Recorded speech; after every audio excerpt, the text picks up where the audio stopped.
Whenever the Princess of Wales carries out an engagement that genuinely resonates, it becomes impossible not to pause and think, this is exactly where she belongs. Not because she lacks the ability to do other things, but because moments like these reveal what she does best. They strip away the layers of expectation, protocol and pageantry and leave behind something far more meaningful: human connection. Kate does not need to be loud to be effective. She does not need to dominate a room or command attention with force. Her strength lies in something quieter, more subtle, and arguably more powerful: the ability to make people, especially children, feel seen. That's why her visit to Family Action's Children's Trauma Therapy Service in Bradford mattered so much. It wasn't dramatic, it wasn't controversial. It didn't come with sweeping announcements or headline-grabbing sound bites. Instead, it was grounded, gentle, and deeply appropriate for the space she was entering. These were children dealing with trauma. Children who have experienced instability, loss, fear, or upheaval far beyond their years.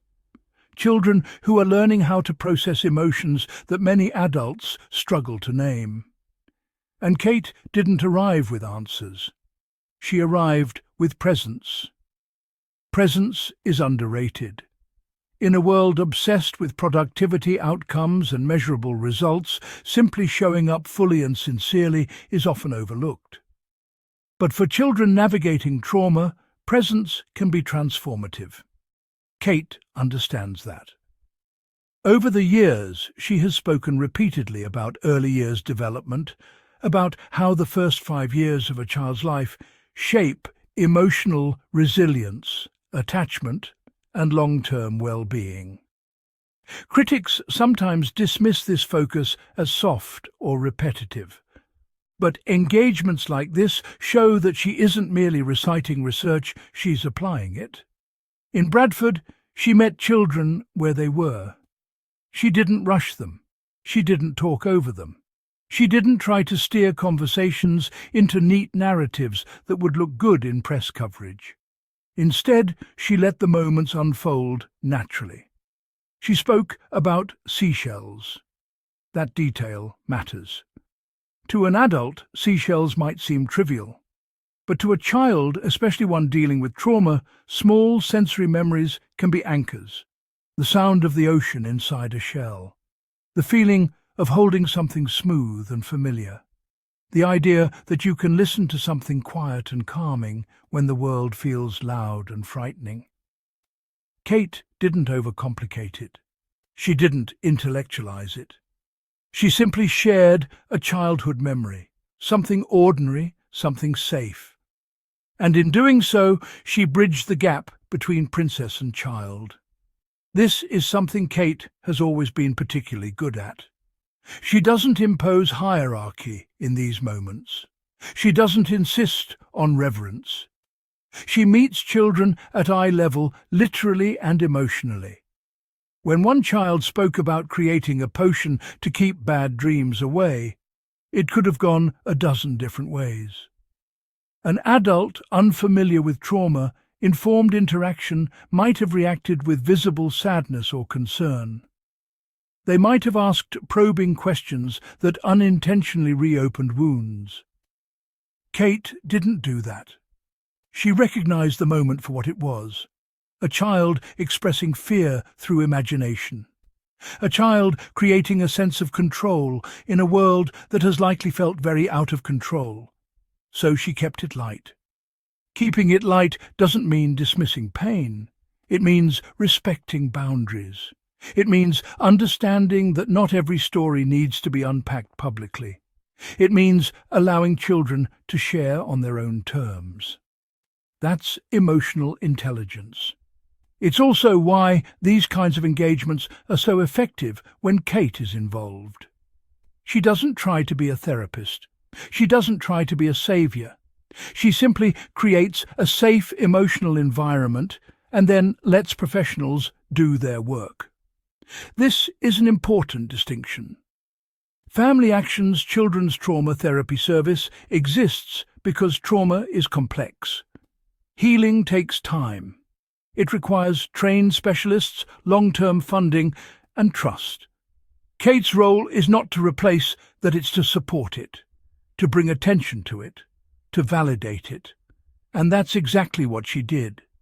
The children she met may not remember the details of the conversation years from now, but they will remember that someone important took the time to listen to them, that someone didn't rush them, that someone didn't look uncomfortable or impatient when they spoke.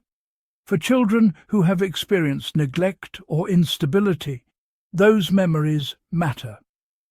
There's also a broader question that inevitably arises from moments like this. Why aren't these engagements more frequent? Kate has a palace full of staff. She has access to logistical support that could easily facilitate regular visits to children's services, family support centres, and trauma programs across the country. These wouldn't need to be elaborate. In fact, their simplicity would be their strength. A quiet visit once or twice a week. Minimal press. Maximum impact. This isn't about criticism, it's about potential.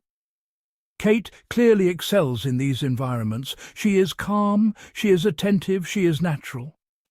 These visits align perfectly with her long-standing advocacy for early years development. They also offer tangible proof that her work is more than theoretical.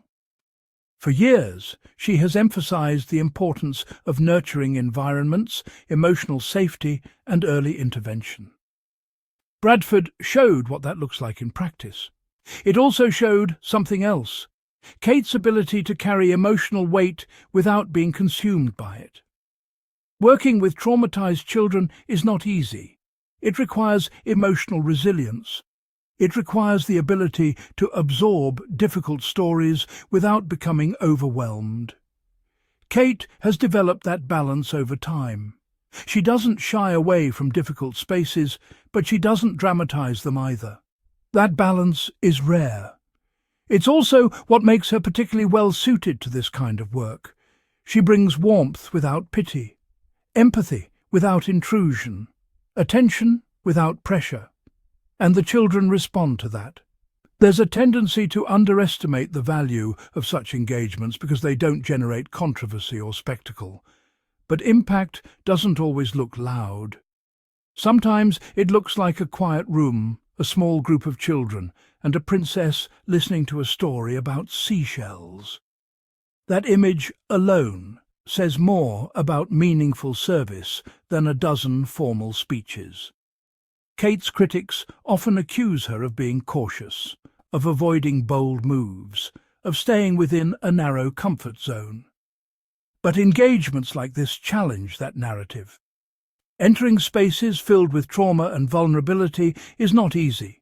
It requires emotional courage. It also requires humility. Kate didn't arrive in Bradford to be praised. She arrived to learn, to observe, to support, to amplify the work of others. That humility is part of what makes her effective. She understands that being royal doesn't mean having all the answers. It means using influence responsibly. It means knowing when to step forward and when to step back. For the children at the trauma therapy service, Kate's visit wasn't about monarchy. It was about kindness. It was about normalcy. It was about being treated as individuals rather than case files. And that's something that stays with a child. The idea that a princess took the time to really listen, can quietly reshape a child's sense of self-worth. It can challenge the belief that they are invisible or unimportant. It can plant a seed of confidence that grows over time. That is not a small thing. This is why so many people respond positively when Kate engages in this kind of work. It feels aligned with who she is.